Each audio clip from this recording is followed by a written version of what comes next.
Welcome back to our channel easy homework. ഞാൻ സ്വാതി. നമ്മൾ ഇന്നത്തെ ക്ലാസ്സിൽ ഡിസ്കസ് ചെയ്യാൻ പോകുന്നത് എക്സസൈസ് 7.1 കമ്പയറിംഗ് ക്വാണ്ടിറ്റീസ് എന്നുള്ള ചാപ്റ്ററിനകത്തെ എക്സസൈസ് 7.1 ക്വസ്റ്റ്യൻ നമ്പർ 4 ആണ്. അപ്പൊ ആ ക്വസ്റ്റ്യൻസ് നമുക്ക് ഡിസ്കസ് ചെയ്ത് നോക്കാം. ഇനി മുമ്പത്തെ ക്വസ്റ്റ്യൻസും വീഡിയോസ് ഒക്കെ കാണാനായിട്ട് നിങ്ങൾ ഡിസ്ക്രിപ്ഷൻ ബോക്സിൽ ലിങ്ക് ചെക്ക് ചെയ്യണം കേട്ടോ. എന്നിട്ട് ആ വീഡിയോസ് ഒക്കെ കണ്ട് നിങ്ങളുടെ അഭിപ്രായങ്ങളും കമന്റ്സ് ഒക്കെ ഞങ്ങളോട് പറയാം. ഓക്കെ, അപ്പൊ നമുക്ക് വേഗം വൈകാതെ തന്നെ ക്ലാസ് സ്റ്റാർട്ട് ചെയ്യാം. നമ്മൾ ഇന്ന് ക്വസ്റ്റ്യൻ ഡിസ്കസ് ചെയ്യാൻ പോകുന്നത് question number 4. A football team won 10 matches out of the total matches they played. If their win percentage was 40, then how many matches did they play in all? Okay, അപ്പോൾ ഒരു football team ഉണ്ട്. അവര് കളിച്ച ആകെ മാച്ചസിന്റെ 10 എണ്ണം ജയിച്ചിട്ടുണ്ട്. ആകെ കളിച്ചത് എത്ര മാച്ചസ് ആണെന്നുള്ളത് അറിയത്തില്ല. ഓക്കെ, അവര് ആകെ കളിച്ചതിന്റെ 10 എണ്ണത്തിൽ വിജയിച്ചു. ആകെ കളിച്ചത് എത്രയാണെന്ന് അറിയത്തില്ല. ഇഫ് ദർ വിൻ പെർസെന്റേജ്, അങ്ങനെ അവര് ആകെ കളിച്ചതിന്റെ വിൻ പെർസെന്റേജ്, ആകെ കളിച്ചിട്ട് ജയിച്ചതിന്റെ പെർസെന്റേജ് എന്ന് പറയുന്നത്, അടുത്ത വിൻ പെർസെന്റേജ് എന്ന് പറയുന്നത് തന്നിട്ടുണ്ട്, അത് 40 ആണ്.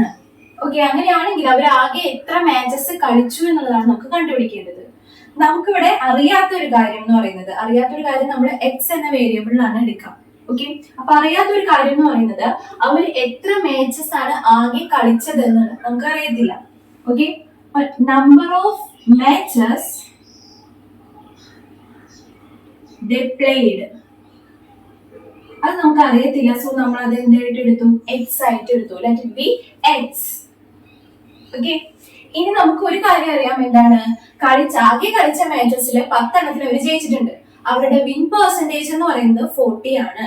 അപ്പൊ ആകെ കളിച്ച മാച്ചസിന്റെ 40% ആണ് 10 എന്ന് പറയുന്നത് അവര് ജയിച്ചവരുടെ വിൻ പെർസെന്റേജ് എന്ന് പറയുന്നത്. അപ്പൊ ആകെ കളിച്ചത് എക്സ് ആണെങ്കിൽ അതിന്റെ 40% ആണ് അവര് ജയിച്ചിട്ടുള്ളത്. ഓക്കെ, അപ്പൊ എക്സിന്റെ 40% ആണ് അവരുടേത് വിൻ പെർസെന്റേജ് എന്ന് പറയുന്നത്. അത് എത്രയാണ്?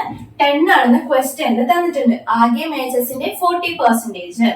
ഓക്കെ, അപ്പൊ അത് എത്രയാണ്? 10 ആണ്. സോ നമുക്ക് എക്സ് കണ്ടുപിടിക്കണം ഈ ഒരു ഇക്വേഷനിൽ നിന്ന്. സോ നമ്മൾ എക്സിനെ ഇവിടെ നിർത്താം.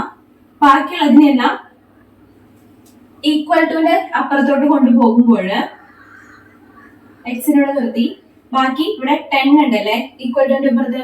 ഇവിടെ ഇൻറ്റു ഡിവൈഡഡ് ബൈ 100 ആണ്. സോ നമുക്ക് ഈക്വൽ ടുവിന്റെ അപ്പുറത്തോട്ട് പോകുമ്പോൾ ഇൻറ്റു 100 ആവും. പിന്നെ ഇവിടെ 40 ഇൻറ്റു ആണ്. സോ ഈക്വൽ ടുവിന്റെ അപ്പുറത്തോട്ട് പോകുമ്പോൾ അതെന്താവും? ഡിവിഷൻ ആവും. So divided by 40. Okay, then 0 cancel ആയി പോയി. Then 400 25 എന്ന് കിട്ടി. So answer is 25. Number of matches they played, total number of matches they played എത്രയാണ്? 25 എന്ന് കിട്ടി. ഓക്കെ, ക്ലിയർ ആയെന്ന് വിചാരിക്കുന്നു. നമുക്ക് ആകെ ഇവിടെ തന്നിട്ടുള്ളത് അവര് ആകെ കളിച്ച മാച്ചസില് 10 എണ്ണത്തിലേ ജയിച്ചിട്ടുള്ളൂ. അതിന്റെ വിൻ പെർസെന്റേജ് എന്ന് പറയുന്നത് 40 ആണ്. അപ്പൊ ആകെ മാച്ചിന്റെ 40% ആണ് അവര് ജയിച്ചിട്ടുള്ളത്. അപ്പൊ അതെന്താണ്? ആകെ മാച്ചസ് ഇൻറ്റു 40% എന്ന് പറയുന്നത് 10 ആണ്. അതിൽ നമ്മൾ ആകെ മാച്ചസ് കണ്ടുപിടിച്ചു. സോ അതാണ് 25. അതാണ് ക്വസ്റ്റ്യനിൽ ചോദിച്ചിട്ടുള്ളത്. എന്താ? How many matches did they play in all? Total എത്ര മാച്ചസ് അവർ കളിച്ചിട്ടുണ്ട്? എത്രയാണ്? 25 ആണ്. ക്ലിയർ ആണല്ലോ ഈ ക്വസ്റ്റ്യൻ? എന്തെങ്കിലും ഡൗട്ട് ഉണ്ടെങ്കിൽ നിങ്ങൾ കമന്റ് സെക്ഷനിൽ ചോദിക്കാം. ഓക്കെ, അപ്പൊ ഈ ക്വസ്റ്റ്യൻ മനസ്സിലായെന്ന് വിചാരിക്കണം. ഇതുമായി ബന്ധപ്പെട്ട എല്ലാ തിയറി പോർഷൻസും ഇതിന് മുൻപത്തെ ബാക്കി ക്വസ്റ്റ്യൻസും എക്സസൈസ് ക്വസ്റ്റ്യൻസ് എല്ലാം ഈ വീഡിയോന്റെ ഡിസ്ക്രിപ്ഷൻ ബോക്സിൽ അതിന്റെയൊക്കെ ലിങ്ക് കൊടുത്തിട്ടുണ്ട്. നിങ്ങൾ അത് പോയി മറക്കാതെ കാണാം. കണ്ടിട്ട് ഇഷ്ടമായിട്ടുണ്ടെങ്കിൽ നിങ്ങളുടെ കൂട്ടുകാർക്ക് കൂടെ ഷെയർ ചെയ്ത് കൊടുക്കാം. അപ്പൊ നമുക്ക് അടുത്ത ക്ലാസ്സിൽ അടുത്ത ക്വസ്റ്റ്യൻ ആയിട്ട് കാണാം. അതുവരെ ബൈ.